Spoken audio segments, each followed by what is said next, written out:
Bye bye bye bye একটু একটু একটু একটু বাই বাই বাই বাই একটু একটু একটু একটু একটু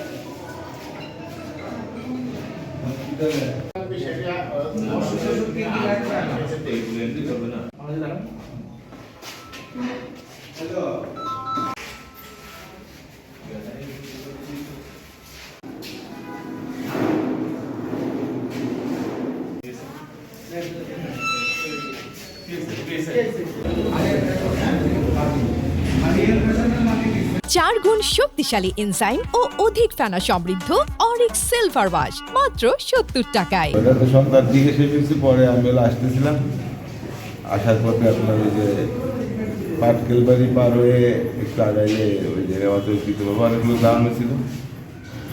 তো আপনারা কয়জন ছিল?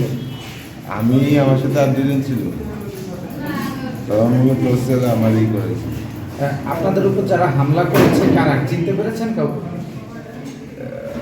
চিনতে এরকম অন্ধকারে তো অনেক দেখিনি সেরকম ভাবে।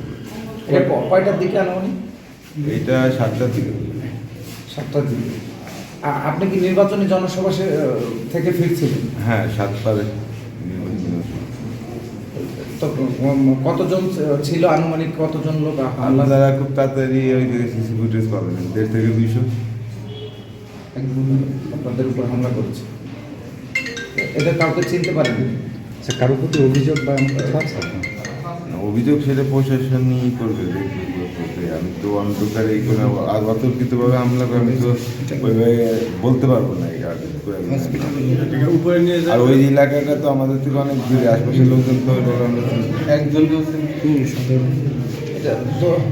মানে কোনো দলীয় কোনো? আমি একটা ছেলে মিয়াপাড়া যে আমাদের কি নাম আরাম মালিকের ছেলে, ওরে আমি আমাদের এখানে থাকে তো ওরে দেখছিলাম, ও তো ছাত্রলীগ করতে আগে, ওরে আমি চিনছি। আর সবাই মেনে আসছে আপনার ওইদিকে লোক, ওইদিকে তো আপনারা তো জানেন শহরে অনেক বাইরে।